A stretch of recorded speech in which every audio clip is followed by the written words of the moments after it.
to make it in the beginning because I've continually been shocked that we're killing thousands and thousands of native animals, and I couldn't believe that it was actually going to work. And is there really a reason for doing this?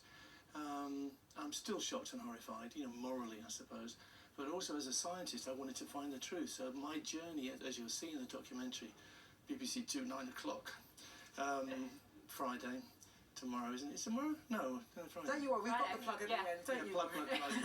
The reason we wanted to do the documentary was to share what we found out. And it's a journey that's been shared with, it's not just me, it's me and a wonderful CEO of Save Me, our charity, animal charity is Save Me.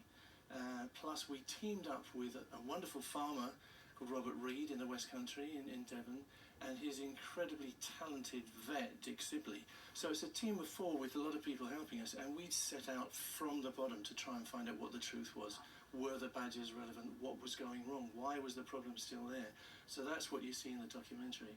Now, Brian, as you said, you spent some time with some of the farmers to see firsthand how the disease affects their livelihoods. So let's take a look. Yeah. She is a reactor.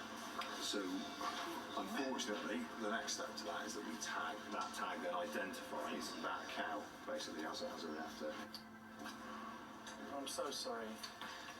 So sorry. Cows are part of our family. When you load up your best animals to go to slaughter in the prime of life, how long are we expected to do this?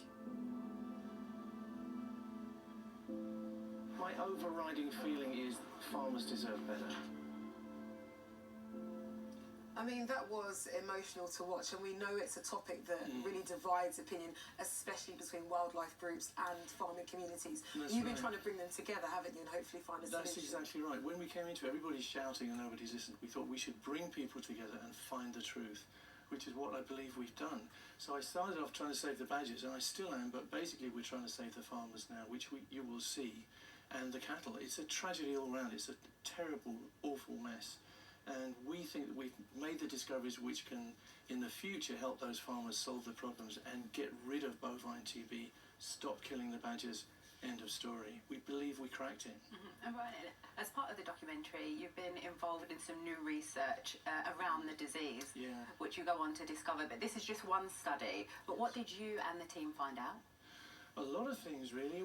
The first thing we found out was that the skin test, which the farmers have to go through every 60 days normally, is incredibly inaccurate. So you're supposed to be taking out the infected animals to save the rest of the animals, but in fact you're not finding all the infected animals. So what happens is you leave the infected cow in the herd. It's not only infected, it's infectious. We discovered that by PCR testing. So it's no wonder that the disease gets perpetuated in the herd. Once it's in there, you're not going to get rid of it unless you apply really strict hygiene within the herd. And we used enhanced testing to find out exactly where the pathogen was, try to cut off the roots of infection within the herd. We believe that's the secret of success. Now, the programme does hear from farmers who do strongly disagree with you, and you've presented some of your findings to the farmers at Aberystwyth University, including some of your biggest critics. Now, after the type of career that you've had, you've played to millions of people worldwide. How did that compare? It was tough. We ended up friends, which is good. We had a sort of mutual respect, because they understand that I'm in this because I really do care, not just about the badgers, but about the cows, about the people, the farmers and their families. Compared to playing to 250,000 people in Queen, hard to say, they're both tough calls, and I was really nervous in Aberystwyth.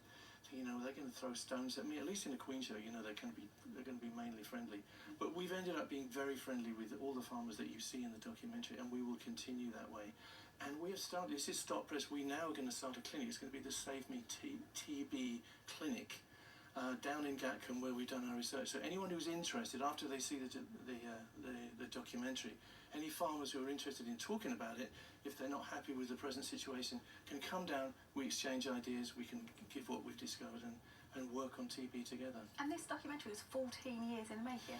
Essentially, yes. I mean, 6 years filming, but our journey took 14 years, from the time when David Cameron announced he was going to cull. Because the previous government didn't, under Hilary Benn, they didn't cull badgers, they didn't believe it was going to work, and it hasn't worked.